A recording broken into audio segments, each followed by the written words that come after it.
Remember that time you went to Epcot Food and Wine Festival? Today we are talking about the Food and Wine Festival at Epcot. I am excited for this topic. This is a flavor overload. If you're not excited to talk about food and wine, have you seen a doctor recently? This is the flavor cavalcade. Weirdly enough, Food and Wine was my favorite festival as a child. I could not partake in half of it. This is a flavor extravaganza. Food and Wine Festival it's been around for 25 years at this point. This is a flavor hoedown. It is where you celebrate different cuisines throughout the world. So if you can't take the hoedown, get out of the barn. That's what they say. There are several Epcot festivals. This one lasts the longest. It lasts months and months and months and months and months and months and months. Some argue it's the best festival. I don't think it's the best festival. My favorite festival is Flower and Garden because I like that there's pretty things to look at while I'm eating and drinking. I absolutely love the topiaries and the gardens that you can walk around, and the food tends to be more like my speed of some healthier options and more fruity, flowery options. I used to think Flower and Garden was the best festival. It was the best festival for me. It was my favorite festival, and I still love it. However, Food and Wine remains the best to me because enough of the booths create differentiated menus year over year while maintaining some of the classic staples that it actually makes people want to return. You guys know how I feel about Festival of the Holidays, because I love me some holiday times. How do I mentally and physically prepare for a full day of Food and Wine Festival? I don't have to mentally prepare. I am built for this. Mentally, you have to take a second and picture an empty stomach. I do my stretches. That's not a joke.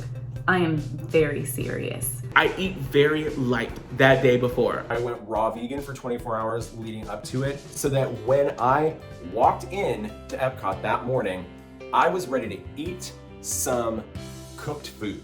It's a mental game. If you want to finish, if you want to eat everything, it's all mental. You have to tell yourself that you can do it. The thing you have to mentally prepare for is how hot it is now. Because Food and Wine used to not start till September. Do you want to eat cheese soup in July? No. You know what people love to do? Walk around in the direct sunlight while eating hot foods. But will you? Yeah, because you want to eat the cheese soup and it's your only option because that's when you planned your trip. I will start in Mexico every time. Don't ask. Don't bring up the other option. I won't hear it. If you go to Canada first, you're wrong. You want to know why? Because the Mexican Pavilion always has some of the best food.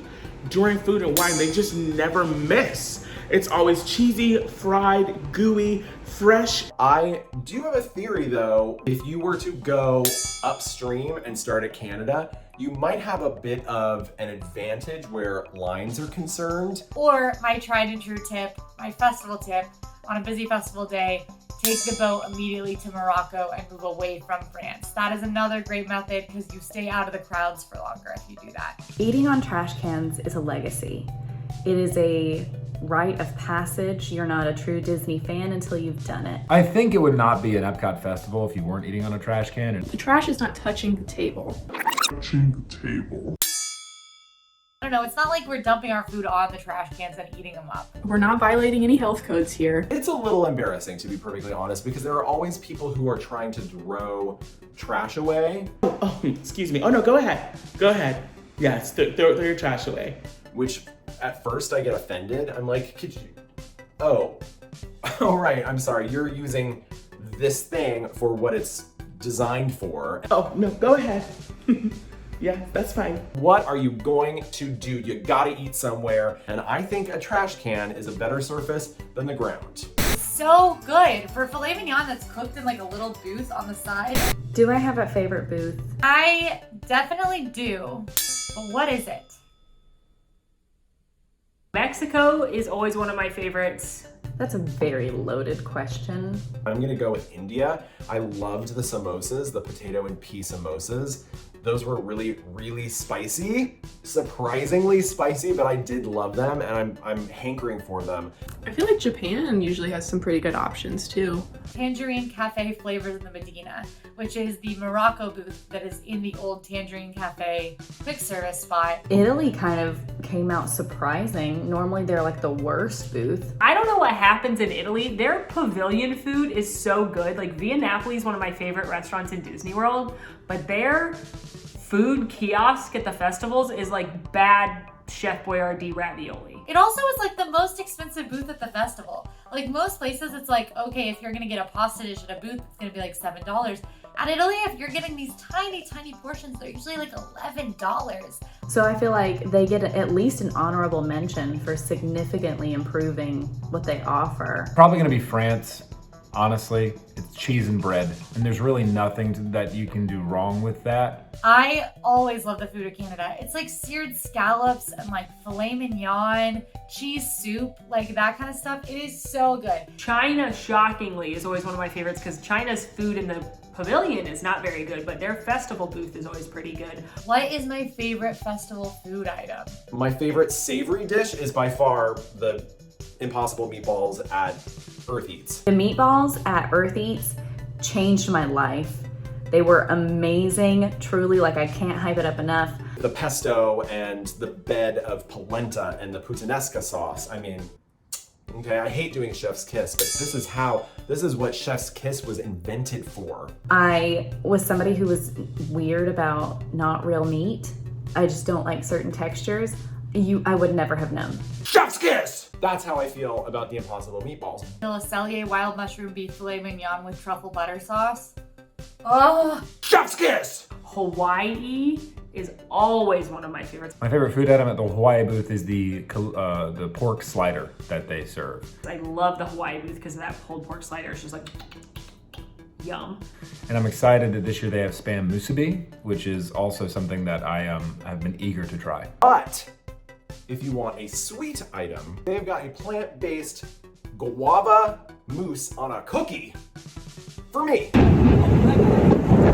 I love the Mac and Eats booth. I'm a big fan of mac and cheese. I'm a big fan of topped mac and cheese. There is a whole booth dedicated to mac and cheese. They've had that for a few years now, and I'm thrilled about it because I love mac and cheese. They're not bringing back my lobster mac and cheese. I'm gonna have to find a new favorite item.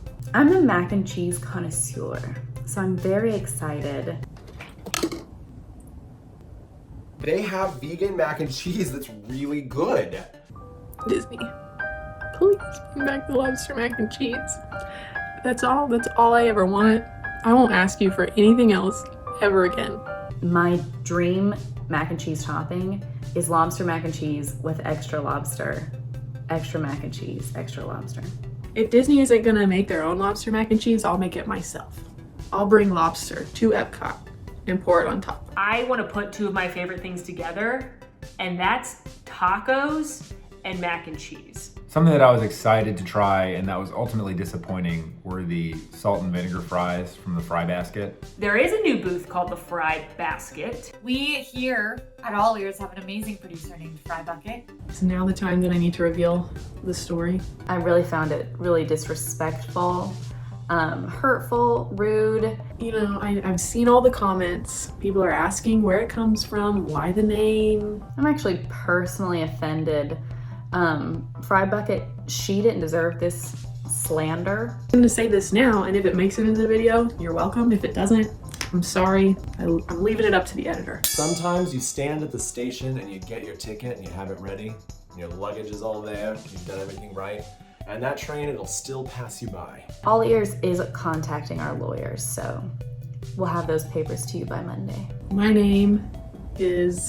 One time I saw them with Paula Abdul, and one time I saw them with 98 Degrees, and one time I saw them with... Food and Wine has a handful of extra offerings. I know they do Eat to the Beat, which is an awesome concert series that's held in the American Pavilion. You have the fromage montage, which is like about the food, but if you eat 5 of the cheese-related items, you get a free cheese-related item, which dreams come true, am I right? You got seminars, you can watch a chef teach you about cooking. That was the case prior to 2020. Then something happened in 2020, but it hasn't been the same since then. There haven't been these like demonstrations or seminars, which really is a bummer. And of course, the big draw for Food and Wine are for those who run, that run Disney fans. Food and Wine is for you too, okay? Those of you who like to run a lot and then get wasted. Have I ever run the Wine and Dine half marathon? Do I look like I've run the Wine and Dine half marathon? No, I've never run the Food and Wine half marathon. Hi, my name is Quincy, and I hate cardio. I have run the Wine and Dine half marathon, and I regretted it almost immediately upon stepping onto the course. Once. I will never do it again. Do you see all of this around me? Does this scream runner? I also have exercise-induced asthma because I'm really cool. I think it would be a great goal to do for, sometime in the future. The maybe distant future. I did not like it. I would not do it again. I got a bad leg these days, kids. My IT band's tight. If you think I'm going for a run, But I have ran in Food and Wine from booth to booth. I don't know if that counts. Does that count? Kudos to those who do. It could not be me. It will never be me. If you find me running the Wine and Dine half marathon, call the police. I have been kidnapped and taken hostage. I'm being forced to do it. My favorite artist to see at Food and Wine, obviously, no questions asked, Boyz II Men. There's only one answer to this. It's Boyz II Men. Boyz II Men comes to Eat to the Beat, and it's amazing. Amazing. How do we go to the end of the road? that is wild. That is wild. That's an intimate venue. I'll make mac and cheese for you like you want me to.